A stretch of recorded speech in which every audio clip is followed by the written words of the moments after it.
रुझान, महाराष्ट्र का पहला रुझान आ गया है पोस्टल बैलेट का, और बीजेपी गठबंधन को एक सीट पर बढ़त दिख रही है महाराष्ट्र के अंदर। तो पहला रुझान आया है बीजेपी गठबंधन के पक्ष में। अभी पोस्टल बैलेट गिने जा रहे हैं, जिसमें कि शुरुआती आधे घंटे तक 45 मिनट तक यही चलता है, और उसमें जो मतगणना है वो थोड़ी धीरे होती है। लेकिन दूसरा रुझान भी आ गया झारखंड के लिए, और वहां भी बीजेपी गठबंधन, उसको एक सीट पर बढ़त। तो दोनों ही जगह अगर आप कहें बोहनी जो है वो बीजेपी गठबंधन की हो गई है, एनडीए की हो गई है। झारखंड और महाराष्ट्र पोस्टल बैलेट में दोनों जगह बीजेपी को एक एक सीट की बढ़त दिख रही है। ये अभी बहुत शुरुआती रुझान है, पोस्टल बैलेट से पहला रुझान आया है। अभी उत्तर प्रदेश में भी वोटिंग काउंटिंग शुरू हो गई है, लेकिन अभी ये वहां से कोई रुझान नहीं आया है। संजय झा जी, आपको क्या लग रहा है, इस बार कहीं मामला फंसेगा, क्लियर मैंडेट आएगा, कहीं हंग असेंबली हो सकती है, क्या हो सकता है? हाँ जी, भंडारी जी को मैं अभी सुन रहा था। चुनाव प्रचार तो खत्म हो चुका है, अब नतीजों का इंतजार करेंगे हम लोग, है ना। और वहां तक महाराष्ट्र का सवाल है, वहां पर ढेर सारे मुद्दे थे, बेरोजगारी और महंगाई, दो सबसे बड़े जो मुद्दे थे, बेरोजगारी और महंगाई। जहां तक महिलाओं का सवाल है, महिलाओं को क्या आप अदानी को एक एयरपोर्ट दीजिएगा और महिलाओं को 1500 रुपया, वो सब समझते हैं। भारत की जनता बहुत समझदार है कि आप हमको इसको भी तो घूसी कहिएगा ना। अडानी को कौन सा एयरपोर्ट दिया? इनको जून तक अडानी को तो एक नहीं। देखिए, आम आदमी जानता है कि हमको 1500 रुपया और अदानी को 6 एयरपोर्ट, तो वो जानते हैं कि कैसी राजनीति। उनमें से कुछ एयरपोर्ट यूपीए के जमाने में दिए गए। नहीं, छोड़िए ना उसको, वो छोड़िए। तो सुनिए नहीं सच्चाई। ये देखिए, कांग्रेस को भी रुझानों में बढ़त। कांग्रेस गठबंधन महाराष्ट्र में 1, बीजेपी गठबंधन 1, कांग्रेस का भी खाता खुल गया है। और जेएमएम 2, बीजेपी 2, झारखंड में 4 सीटों के रुझान। जेएमएम 2, बीजेपी गठबंधन 2, यानी कि झारखंड में कांटे की टक्कर है। जो बात कही जा रही थी वो शुरुआती रुझानों में लगने लगी है, बिल्कुल नेक टू नेक। 2 बीजेपी गठबंधन, 2 जेएमएम गठबंधन। संजय जी, आपको सबसे ज्यादा क्लोज फाइट कहां लग रही है, महाराष्ट्र में या झारखंड में? दोनों में मैं समझता हूं कि टक्कर है 100%। जहां तक महाराष्ट्र का सवाल है, बहुत पेचीदा इसी कारण हो चुका है क्योंकि ये जो तोड़ फोड़ की जो राजनीति की गई, तो आप देखिए कि जहां पर 4 दल उत्तर प्रदेश उपचुनाव में सपा को बढ़त। सपा को उत्तर प्रदेश उपचुनाव में पहला रुझान जो उत्तर प्रदेश उपचुनाव का आ रहा है, सपा गठबंधन को या कहिए सपा को एक सीट पे बढ़त है, एक सीट का रुझान। और वो एक सीट जो है वो सपा के खाते में बढ़त दिखा रही है। लेकिन महाराष्ट्र में 1-1, झारखंड में 2-2 और उत्तर प्रदेश में सपा एक सीट पर आगे। प्रदीप भंडारी, शुरुआत में तो बड़ी क्लोज फाइट दिख रही है भाई, लेकिन अभी बहुत जल्दी है। और उत्तर प्रदेश उपचुनाव में 2 सीटों पर सपा आगे, बीजेपी गठबंधन 0। प्रदीप भंडारी, पहला रिएक्शन। सुशांत जी, मैं ये कहना चाहता हूं कि हमें जब तक 10 बजे तक का इंतजार करना चाहिए, क्योंकि पहले तो ये पोस्टल बैलेट है, तो भले हम लीड करें या ऑपोजिशन लीड करे, ये not even 10% of the total vote count है। तो जब 30% of the total vote count हो जाए, तब एक हम ट्रेंड की तरफ देख सकते हैं। उत्तर प्रदेश के अंदर पर्टिकुलरली इसलिए मैं कह रहा हूं क्योंकि कौन से पोलिंग बूथ खुल रहे हैं, कौन सी कहां का पोलिंग बूथ खुल रहा है, वो बहुत मैटर करेगा। पर मैं संजय झा से कमिटमेंट लेना चाहता हूं कि क्या वो इस इलेक्शन के बाद में कोई भी नतीजा है, एटलीस्ट अगर उनके पक्ष में नतीजे हाइपोथेटिकली नहीं आते, तो वो आश्वस्त करेंगे कि इलेक्शन कमीशन, ईवीएम, चुनाव प्रणाली, मीडिया, लोकतंत्र को ब्लेम नहीं करेंगे, तंत्र की बात नहीं करेंगे, आत्मचिंतन करेंगे। मैं इनको जवाब देता हूं। भंडारी जी, ये तो लिखित है। भंडारी जी, आप लोग संस्थाओं को खत्म कर दिया, इलेक्शन कमीशन आप ही के अंदर है, ईवीएम आप ही के अंदर है, उसके बावजूद हम आपको 400 पार नहीं पहुंचने दिए। उसके बावजूद हम हिमाचल जीते, तेलंगाना जीते, कर्नाटका जीते, उसके बावजूद हम महाराष्ट्र जीतेंगे और झारखंड जीते। अच्छा, ये तो बताइए, जब वो ईवीएम हैक कर रहे होते हैं तो आप कहां पे वाईफाई डेटा बंद करते हैं कि वहां आपको सीट आ जाती है? सुशांत जी, देखिए, हम यदि मान लीजिए कि 150 सीट से जीते हैं, तो यदि ईवीएम और इलेक्शन कमीशन सही काम करता तो हम 100 सीट से जीते। ये वाला नहीं चलेगा सर, ये कोई बात है कि जो 240 में ईवीएम सेट कर पा रहे हो, 400 पे नहीं कर पा रहे, ये क्या बात हुई सर? मतलब पहले शानदार विश्लेषण। देखिए, एक और बड़ी खबर, मीरापुर से आरएलडी के प्रत्याशी आगे चल रहे हैं। मीरापुर की ये सीट आरएलडी के पास पिछली बार भी थी, इस बार भी आरएलडी के पास जा सकती है क्योंकि बढ़त उनको दिख रही है। लेकिन आरएलडी सपा के साथ इस बार नहीं है। पिछली बार सपा के साथ थी, इस बार आरएलडी एनडीए गठबंधन का हिस्सा है। तो मीरापुर में यूपी उपचुनाव से खबर, यूपी उपचुनाव के 3 सीटों के रुझान 2-1 का आंकड़ा दिख रहा है। सपा को 2 सीटें, बीजेपी गठबंधन को 1 सीट। महाराष्ट्र में 7 सीटों के रुझान, बीजेपी गठबंधन 4, कांग्रेस गठबंधन 3, और झारखंड में देखिए 8 सीटों के रुझान, बीजेपी गठबंधन 5 और जेएमएम 3 इस वक्त दिख रहा है। पोस्टल बैलेट में बीजेपी जो है वो अभी हाल के दिनों में ऐसा हुआ था कि पिछड़ने लगी थी, लेकिन अवधेश जी यहां तो ऐसा लग रहा है फिर से पोस्टल बैलेट में मामला सेट होता दिख रहा है। पोस्टल बैलेट पर थोड़ा हम लोगों को वेट करना चाहिए। वेट तो अभी करना है सर 11 बजे तक, लेकिन 11 बजे तक वेट करना चाहिए, ऐसा बोलेंगे तो शो कैसे चलेगा। मुख्य चुनाव आयुक्त ने मुख्य चुनाव आयुक्त ने पिछली बार टीवी पर प्रश्न उठा दिया कि हमारा तो ईवीएम खुलता है इतने बजे, लेकिन उन्होंने ये नहीं बताया कि आप बैलेट पेपर से कब गणना शुरू करते हैं। ये उसमें एक छिपा हुआ वो था, इसलिए मुख्य चुनाव आयुक्त, मैंने तो उसी समय बोला था कि देखिए 8-7 15 सीटों के रुझान, महाराष्ट्र में 15 सीटों के रुझान, बीजेपी गठबंधन 8, कांग्रेस गठबंधन 7, झारखंड में 8 सीटों के रुझान, बीजेपी गठबंधन 5, 11 सीटों के रुझान झारखंड में, 7 पर बीजेपी गठबंधन आगे, 4 पर जेएमएम। उत्तर प्रदेश में 2-1 का मामला, बांद्रा इससे जिशान आगे चल रहे हैं, जो बाबा सिद्दीकी के बेटे हैं बांद्रा ईस्ट से जिशान सिद्दीकी इस वक्त आगे चल रहे हैं। ये एक बड़ी खबर आ रही है। अब अवधेश जी अपनी बात कहिए। देखिए ये जो अभी रुझान है 14 सीट के रुझान झारखंड से, बीजेपी 10 पे पहुंच गई है डबल डिजिट में। अजीत पवार बारामती से पीछे चल रहे हैं। एक और बड़ी खबर, बारामती सीट से अजीत पवार पीछे चल रहे हैं। प्रेम कुमार जी, आप जो बात कह रहे थे कि सबसे कमजोर कड़ी अजीत पवार साबित होंगे, क्या ये उसके संकेत हैं? हाँ बिल्कुल, वो संकेत दिखेंगे।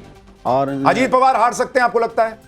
अजीत पवार पक्का हारेंगे। आप हैं। देखिएगा, तो सुबह सवेरे आपको संकेत मिल गए, पहले से पता है कि अजीत पवार हारेंगे। और वो अपनी पत्नी को भी नहीं जिता सके थे लोकसभा। ये देखिए महाराष्ट्र में 36 सीटों के रुझान, बीजेपी गठबंधन 20, कांग्रेस 16। तेजी से आंकड़ा बढ़ रहा है, बीजेपी गठबंधन 20 पर, कांग्रेस 16। लेकिन आप देखिए एकदम क्लोज फाइट चल रही है महाराष्ट्र में।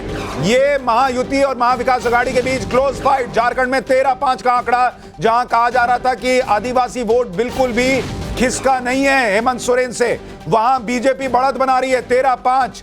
और उत्तर प्रदेश में 2-2 का कांटे का मुकाबला, 2-2। जी अवधेश जी कुछ कह रहे हैं आप? देखिए महाराष्ट्र में अभी पोस्टल बैलेट बता रहा है कि लोकसभा चुनाव के आघात से बीजेपी प्लस यानी महायुति अपने को उबार पाई है।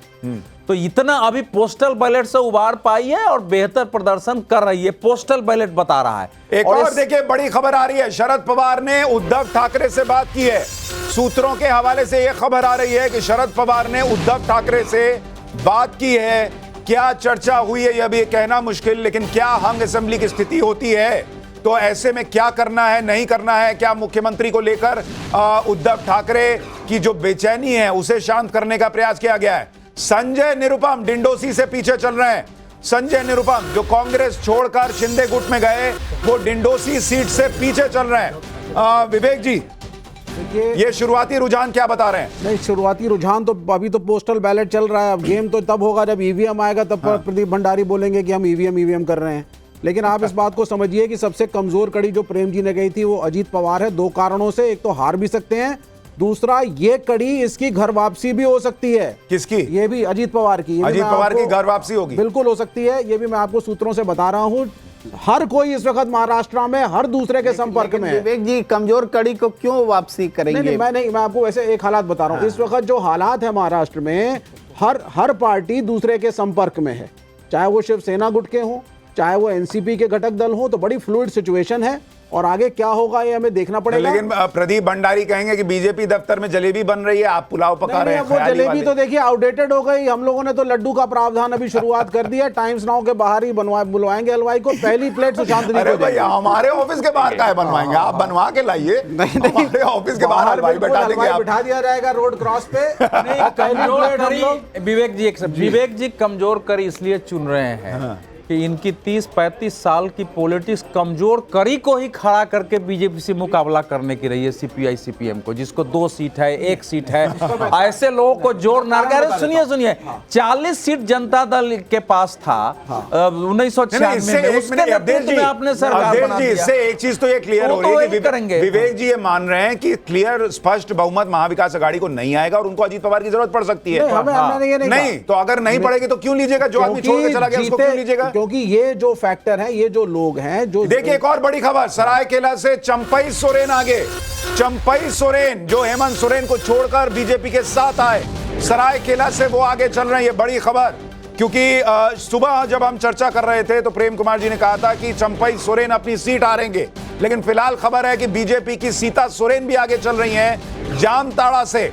और महाराष्ट्र में आप देखिए 54 सीटों के रुझान, बीजेपी गठबंधन 31, कांग्रेस 22, और झारखंड में आप देखिए बीजेपी गठबंधन तेजी से बढ़त बना रही है, 17 सीटों पर बीजेपी गठबंधन आगे, जेएमएम गठबंधन 9, और उत्तर प्रदेश में 2-2 की टक्कर दिख रही है। लेकिन सुशांत जी, जामताड़ा से सीता सोरेन को लेके मुझे तो संदेह है वहां। तो अभी तो संदेह के लिए टाइम है, अभी तो लेकिन अभी वो आगे दिख रही है। वो अगर होगा तो फिर तो महाराष्ट्र, सुनिए अगर ऐसा होता है कि जामताड़ा बीजेपी जीत लेती है तो फिर झारखंड में बीजेपी प्लस को सरकार बनाने से कोई रोक ही नहीं सकता। अवधेश जी सही कह रहे हैं। इसकी एक वजह होती है कि ट्राइबल सीट्स पर पोस्टल बैलेट का कैरेक्टर तो आमतौर पर उल्टा होता है। ठीक है, अभी वो चेंज होगा, इसमें घबराने की कोई बात नहीं है। ये शुरुआती रुझान है। और महाराष्ट्र में देखिए 67 सीटों के रुझान में 36-30 का मामला चल रहा है, और उत्तर प्रदेश में 4-2 6 सीटों के रुझान आए हैं। बीजेपी गठबंधन 4 पे आगे,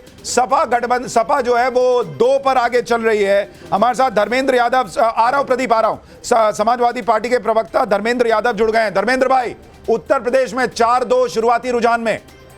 अभी तो शुरुआती रुझान है, आगे चल के 11 बजे तक आप देखेंगे कि 9-0 हो जाएगा और समाजवादी पार्टी सभी 9 सीटों पर जीत हासिल करेगी, इसमें कोई दो राय नहीं है।